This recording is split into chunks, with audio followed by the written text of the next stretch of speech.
I'm at the Todd Portune Center for County Government to speak with the newest Hamilton County Commissioner, Alicia Reece. Alicia Reece took her oath of office on January 2nd and is now serving as Vice President as well as leading the COVID-19 Economic Recovery and Relief Task Force. Now, Commissioner Reece, you're new to this position, but you're not new to office. Can you talk about how you got here to this place? Wow. So my first election really was in high school. I won class president and never thought I would end up in politics. Went away to college, went down south to Louisiana. I wanted to go in the South, had heard a lot about civil rights, read about it, grew up in civil rights, but I really wanted to know what it was really like. And so I wanted to go to a historically black college. I went to Grambling State. I had an opportunity to go to Brown University, but because I wanted to go to the South, I wanted to go to a historically black college and kind of get more in tune with my roots. And so I went to Grambling State University in Louisiana and had a chance to really see actually, you know, in some cases, racism right in my face. So David Duke was running for governor and he was spewing out a lot of hate, and so we decided to come together, black and white students, and we defeated David Duke by registering to vote. Brown University is an Ivy League school, it's a great school.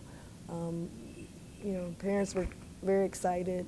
I graduated from Withrow High School, International Studies Academy, took Spanish as a second language from the first grade on, and when I decided to go to Grambling State University, historically black college, my father asked me why.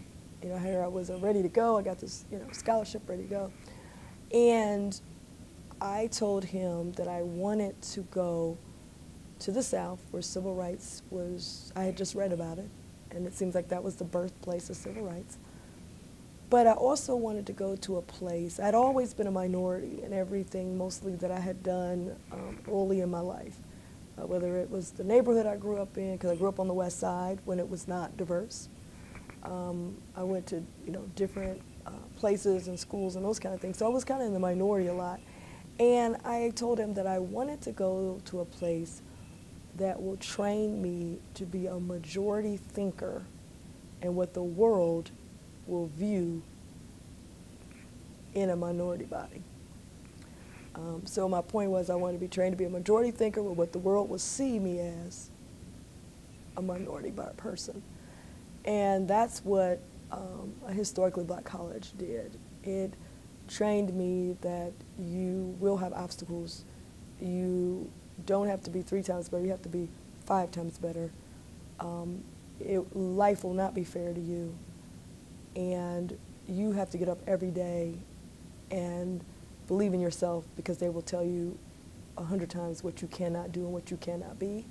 But at the same time, I'm going to dormitories that are named after black history figures. So I'm getting black history without knowing I'm getting black history, because I'm living in various halls. I'm in Tubman, Harriet Tubman Hall. PBS Pinchback, first black governor of Louisiana, that's a dormitory.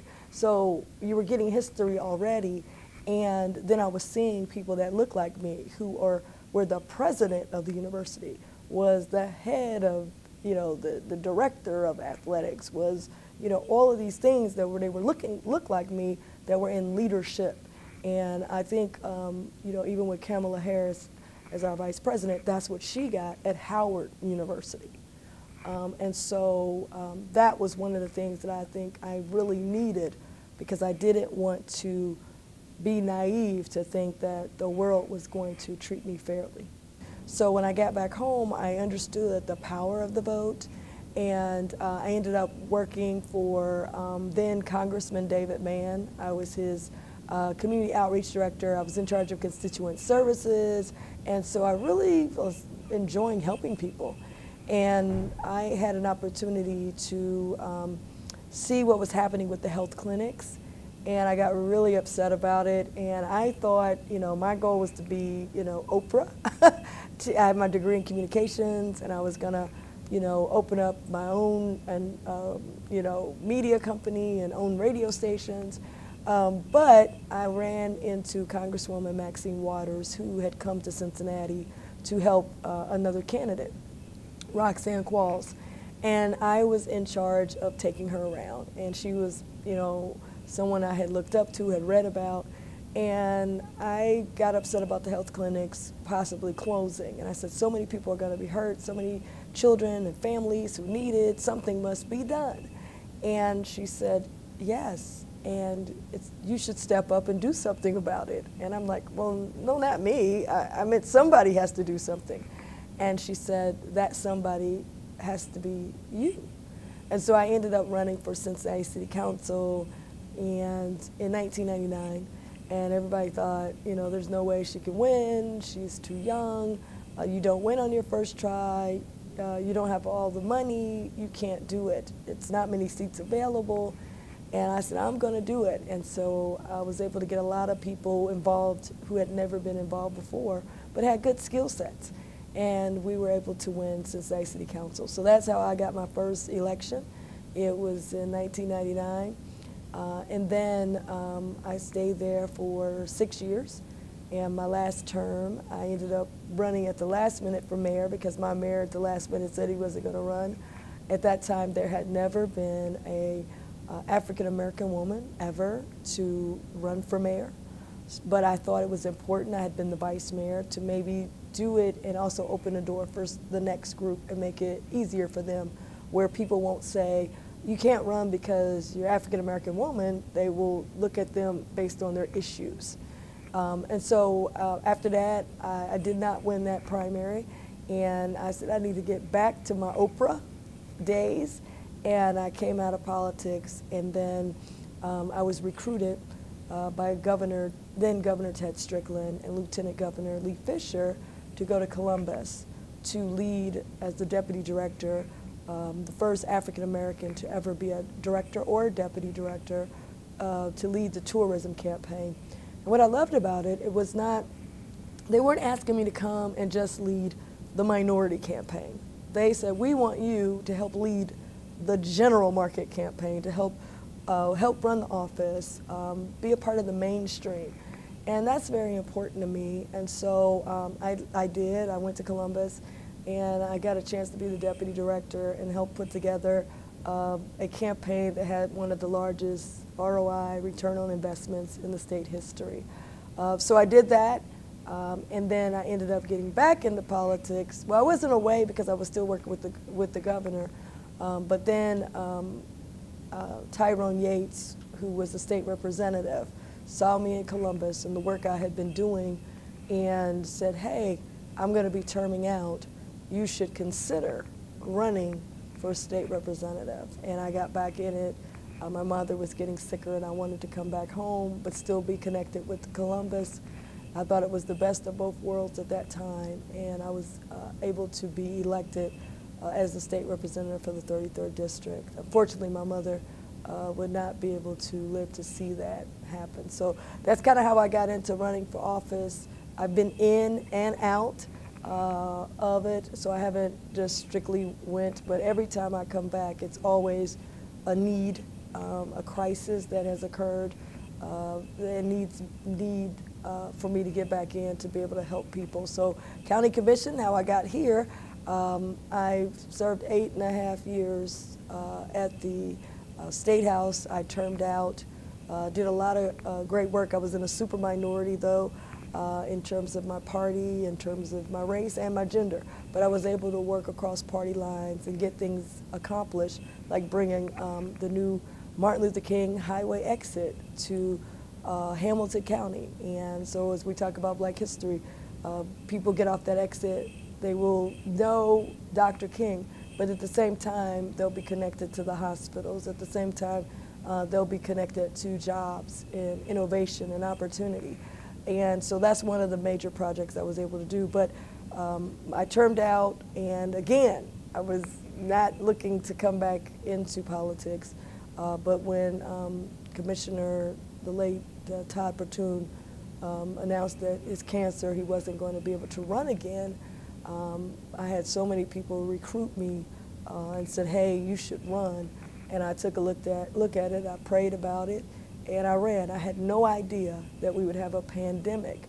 And so even more now, I think my role is even more important. It's more connected to the type of person I am, because my life is all about connecting people to inspiration, information, and resources. And so right now we need, connecting to those things, all three of those things. So I'm very excited that I'm going to be leading a new task force that I created called the COVID-19 Economic Recovery and Relief Task Force, designed to help people.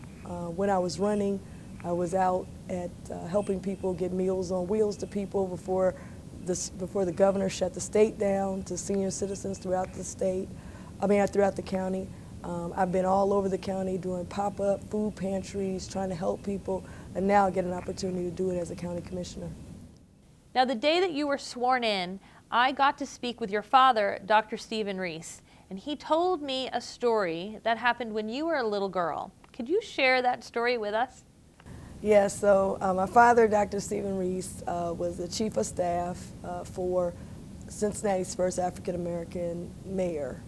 And my parents took me everywhere with them, which helped me have, I think, firsthand be able to see. I didn't know what I was looking at the time. And that's why I always encourage parents to take your children with you, even though as children we might complain, but later in life we remember those things, and it really instills on us the history and the journey as things are developing. So yeah, at City Hall, I would not want to go at first, and my mother would say, "You're going to go," and I got a chance to sit in, the mayor's seat and, twirl around in it, and I remember my dad, scolding me, "Get out of that chair or you get in trouble." But Mr. Berry would let me. I knew him as Mr. Berry, not Mayor Berry. He's like, "Mr. Berry said I could stay here. He could stay." So he would kind of like let me do what I want to do, and he would be very nice. And, everyone knew him as like very serious. But, he said, "Let her sit in there. You never know what's going to happen." And so I spent a lot of time at City Hall. I was in the room when they integrated, tried to do things with the police department, and it got a little tense. I learned what a sit-in was. My mother taught me because I had to use the restroom, and she said, "No, we're in a sit-in. You won't be able to go use the restroom." So I learned those things firsthand. Growing up, my parents were very involved in civil rights, so I went to marches while my friends went to Disney World. I went to civil rights conventions while my friends went on vacations. And it was just expected. But, now that I'm older, I'm so glad I had those opportunities because, who would have thought, I'm sitting with the mayor. He's a legend. He's the first African-American mayor, and here I am, a little girl, sitting in his chair. So all of those things play a role, and I always said I would never be in politics. And I really, tried not to. But every time I got in, it was because of a cause. It was because of a need. It was because I felt I could make a difference. And one of the things that I don't do, I don't get involved because my mother passed away at 57 from breast cancer, and she also had MS for 12 years. And I know that time is short, so I don't like to waste time. I want to make sure that while I'm here, I made a difference, I helped someone. And so already in our office, we haven't been here, it'll be a month now, and we've already started helping people. Senior citizen hand wrote us, hand was shaking, I can tell by the handwriting, and we were able to help her stay in her home. We were able to help a single mom who was furloughed and then, permanently furloughed, and then she got a job, but there was a gap before she gets her first paycheck. And now you have to pay the gas and electric bill. You can't put it off. And she called our office. In fact, she didn't call our office. A member of the community called our office from Price Hill and said that, "Hey, we're trying to help this mom." And we said, "Well, what can we do?" And we were able to make calls, and now her gas and electric was paid. She's able to now get through that gap when she gets that first check, to be able to stay in her home and take care of her children. So those are the kind of things that get me going. It fulfills me, and that's the reason that I like to be involved in public service, is to help people, and even more now than ever before. People who have never needed help need help now. Some are embarrassed. Some say, hey, I've never had to ask for help. I pride myself on being able to do it on my own, but I just can't with the pandemic. I need help. Where do I go? So a lot of people don't know where to go, how to go, never had to go get help. The food pantries, I've seen the faces changing of people who never had to come to a food pantry or a pop-up food pantry to need help. And we want to say, hey, we're in this together. And if it's something that our office can do to help you, can connect you to the right place, can pick up the phone and connect you to a live person to talk to you, can connect you to resources that, we approve the resources, but then the next step is making sure everyone knows that they're available and how to access them. And so that's what we're going to be doing. And we understand that people need help right now. It's a state of emergency. And so we're running our office like that. We're at a state of emergency. We're going to try to move quicker. We're going to try to help you break through the maze, help you break through the red tape, help you connect to a real voice, a real person, real resources. And so I think I'm at the right place right now at the right time. That really leads me to my next question. Since this is Black History Month, you've shared with us one of the heroes in your life. Who are the other heroes that you grew up with that are part of your history? For me, it's first and foremost my mother. My mother grew up in the West End and didn't have, money. Her father worked, my grandfather. I never got the chance to meet him. He died when she was young. And he was one of the first, groups of African Americans that had a chance to work at the city at that time. And my grandmother was very, very strong and wanted to make sure that her children, at least finished high school. And so looking at my mother, who came out of those humble beginnings, never forgot where she came from, but was able to go on. She was a singer. She was an entrepreneur. She was a model. She was a mom, a wife. And seeing how she juggled all of those things, and even when she was diagnosed out of the blue with multiple sclerosis and went to a wheelchair in a matter of 6 months, she didn't complain. And then right after that, being diagnosed with stage 4 cancer, she still got up every single day and was so thankful. And so what I've read about a lot of folks who are Black history, what makes it Black history is not what they've achieved. It's not, you're the first to do this, you're the first to do that. I've been a first of many. I'm the first African-American woman to win city, state, and now county office. I don't plan to be the last. I'm here just to open the door. Whenever I leave, I make sure I'm bringing someone else behind me. I make sure that I'm opening a door for someone else, or make it a little easier for the next person not to have to go through what I've gone through. I believe that's what the Underground Railroad was about. But when we read about folks, one of the things that is, I think, the piece, I call it the sauce of why they're history makers, is because they had to do it against tremendous odds. And it's not so much to work hard. Yes, you got to work hard, but it's a lot different when you're working hard and there's some obstacles there working just as hard to stop you or not allow you to move forward. The rejection, but you still get up and say, I was rejected, but I still believe in myself. I'm not popular because it's not, they did it in unpopular times. So it wasn't like they were popular. How to be unpopular, but still feel like what I'm doing is important and it matters. And so for me, it's my mother who never gave up as a woman, as a Black woman, as an entrepreneur, humble beginnings, and fought all the way to the end. Even though they told her she only had 6 months to live, she got 12 years. And she looked good every day doing it. Most people didn't know she was suffering. They knew she was in a wheelchair, but they didn't know exactly what. because she always looked good, always was positive and helping others. But then there's also so many other folks. From the Harriet Tubman, I look at Kamala Harris now. We went from Harriet Tubman to Kamala Harris and all the women in between, the ones that didn't make it, the ones that were rejected, the ones that didn't have equal opportunity, but kept on going and chipping away and chipping away. Now, we still have a ways to go. History is still being made every single day. It's unfortunate that there's so many areas that still we're the first African American or the first African American woman, and it's sad that we're still at that stage now. But we are chipping away, and what I look at Black history and reason why I like to celebrate it, yes, it should be celebrated 365 days. The reason we have a Black History Month, because it was not. So you're not limited to celebrating it 365 days as I do, because I believe it's part of history. But just in case for those who don't, we want to make sure that it's never forgotten.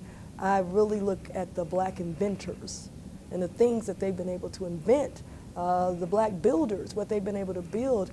I look at Charles P. Adams, who I admire. You might not know about him as much. You might know of Booker T. Washington.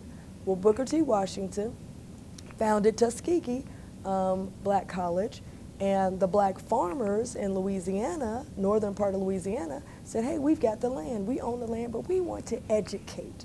We want to educate Black children, but we don't know how. So they called up Booker T. Washington and asked him, will he come to Louisiana and help with Grambling, what is known now as Grambling State University, where I went to college. Booker T. Washington said, I'm busy, I can't do it, but I've trained my #2 person, and I'm going to send him. His name is Charles P. Adams, and he would go on to be the founder of Grambling State University.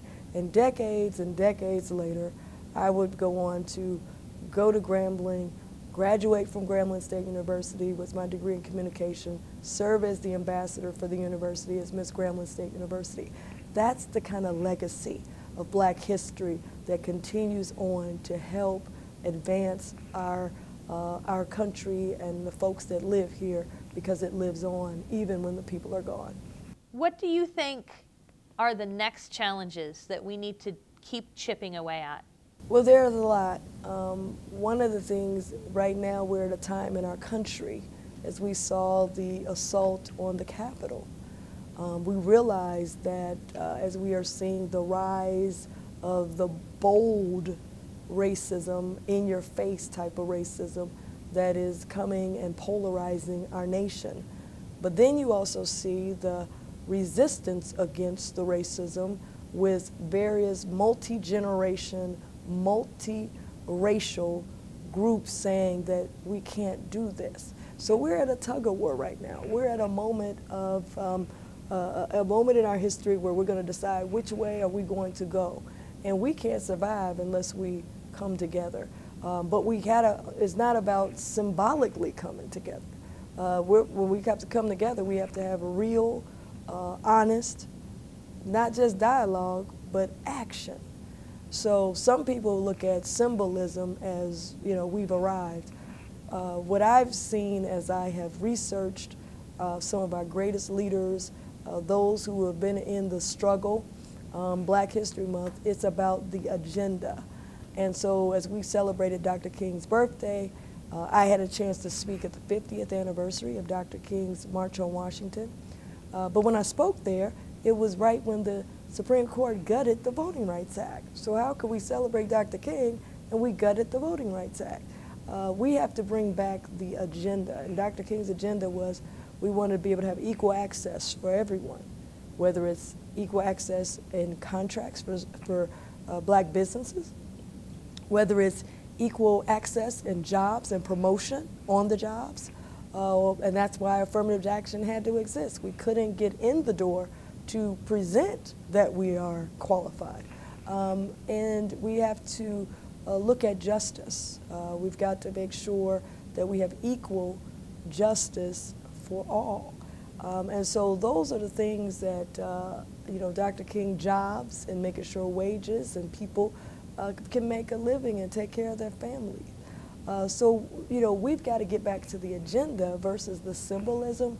And I think once we get back to the agenda, we'll be able to move forward. Now, a resolution was passed prior to me coming here, racism as a public health crisis. It is, I worked on trying to get it done at the state level because I think it should not have boundaries. It should, you know, we should be dealing with these issues no matter what county you're in. We got 88 of them. And now that we have a resolution, now we've got to tackle the agenda. What are some of the barriers? Why is it when African American mothers go in, it's not just infant mortality? And I dealt with that, got a lot of funding for it. Now we got to talk about maternal health. It doesn't matter if you, you know, Serena Williams or if you're a single mom that could barely make it. Why are you having unequal health care? And we've got to deal with that. We've got to deal with African American owned businesses. We treat them as programs. We have a lot of programs, we treat them as programs. Fill out this paperwork, fill out that paperwork, they're filling out more certifications than they actually have access to contracts. We've got to look at them like the tax folks look at them. You have to pay equal taxes. You must have equal access to the tax dollars. So we have to start to break down those type of barriers. And the role that we play is that we have to set a climate through policy that this is going to be one equal opportunity. You're going to have everybody's going to have equal shot at the American dream, and I mean a real shot, not, well, you can go over there and do this and do that. We have to look at who are we banking with? Are those banks going to be loaning to folks in our county equally? Who are we investing our money with? Are those people we investing with? Do they share the values of our county? How do we leverage our dollars where it goes 3 times before it leaves Hamilton County? If we start to do those kind of things, when we have all this economic development, this is great, but the neighborhoods that we're developing, are they just looking out the window and seeing the money leave us, or are they able to participate in helping to rebuild the community that they live in as well? These are things that we have to work on. It's not going to be overnight, but we've got to keep chipping away at it, so that we can become one. And my focus is one Hamilton County. Now that leads us to the Hamilton County COVID-19 Economic Recovery and Relief Task Force. Can you tell us more about that? Yes, so I'm excited. One of the things I saw when I traveled throughout the county in these very tough times, I saw people in need of information. Where do I go? I've never had to ask for help. Who do I call? How do I get a real person on the line? I hear on TV all this money is available for me, but where do I start? This is just a lot for me. I'm dealing with trying to, you know, keep my health, wash my hands, put my mask on, keep my kids safe. But at the same time, I got bills, they're calling me and I gotta pay these bills. This is a lot. Where do I go? And so what we want to do with the Economic Relief and Recovery Task Force is phase 1 will be an internal strike force. So we bring in the departments internally to look at, okay, here's all the money that we're getting ready to do. We've got these COVID dollars, we've got other programs and agencies that have dollars that can help people. How do we streamline it with one message, one Hamilton County? And so we come up with a portal that we'll be unveiling. One place you can go with a portal. You don't have to print out anything because most people don't have printers. You can use your mobile phone because most people are doing majority of their business and everything on phones, so it would be mobile friendly. But at the same time, we'll have navigators. Navigators to call when you, unemployment, how do I do it? I need to talk to a live person because I've never done this before. We will also have navigators for small businesses, but not just navigators to answer the phone. We're looking at paralegals that can help you. So if the federal government says this is available for you, you say, well, how do I do it? By the time you find out about it, the money is already gone. So we want to be able to be aggressive to make sure that as much help for Hamilton County is there and available. And if you're a senior citizen, we want you to be able to talk to somebody to be able to help you walk through that process. So that's kind of like phase 1, is bringing all of the funding, all of the resources together under one umbrella and then be able to market and outreach in various ways, meet you where you are to get information to you, as well as be able to help stabilize food, be able to work aggressively on those who need to be rehired and what's available for that. We're also going to be looking at how do you give the residents a break. Is there ways we can go with MSD? Those are hard things, but we might have to be a champion for you. We might have to write a letter or send a resolution to the governor, asking the governor to take action, whether it's through executive order, whether it's to including it in his budget, so that we can bring that MSD rate down for you. It's tough for you right now. That's the biggest part of your water bill. We want to look at your, is there anything we can do as it relates to your property taxes? How can we help you? So we're trying to figure out how do we give the residents a break at a time when we're trying to stabilize folks in our county. And so that's kind of what we're doing. And you know, my style is, you know, I'm a person that understands that America and our county is in a 911. We're in a 911. We're trying to get people the vaccine, that, you know, 2 shots in the arm, but people need 3 shots. They need 2 shots in the arm for the vaccine, but they need a shot in the arm for their economics, so they could be able to pay their bills. And so when I operate, I want to work on, and I'm working with us as I'm coming in new, but also I'm not new to government, but I'm also not too far away from being on the outside with the people. And so we're at a 911, so we have to step our pace up. We've got to move a little bit quicker because that bill is due. And we've done a lot last year, and we thought COVID was going to be over, but it's not.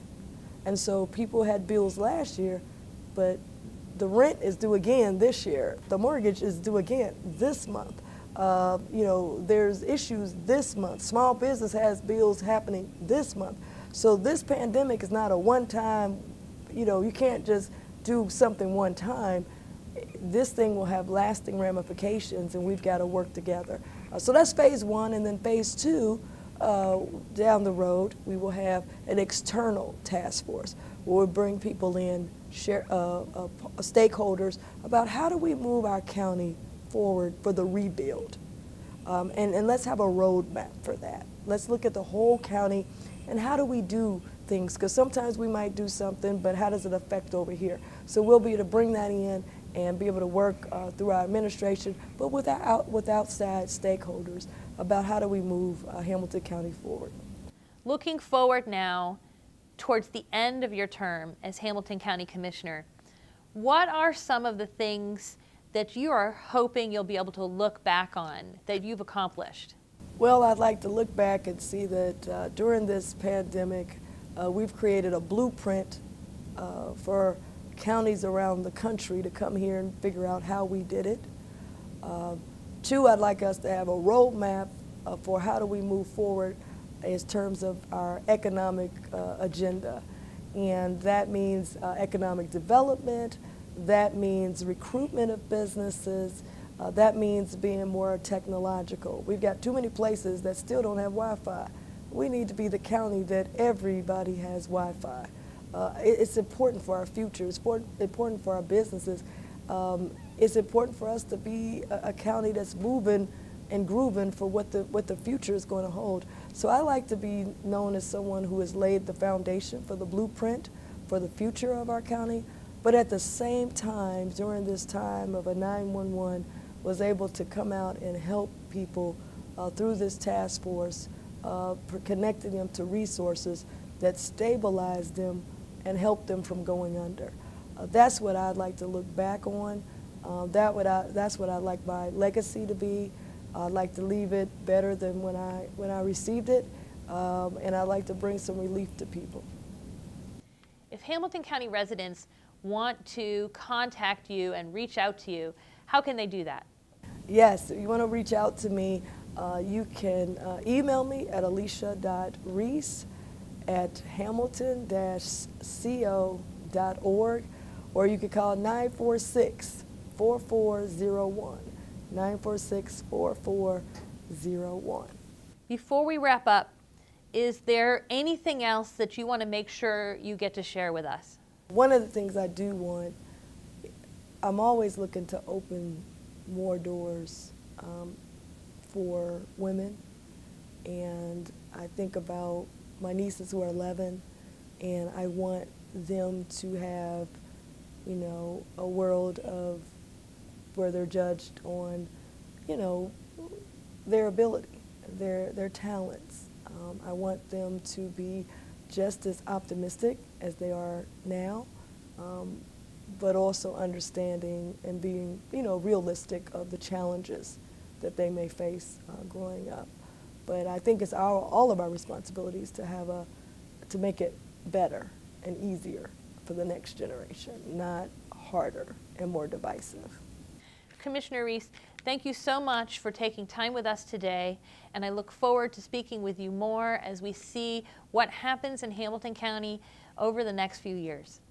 I'm Waycross Community Media Government Programming Coordinator Dana Gagnon, and thank you for watching.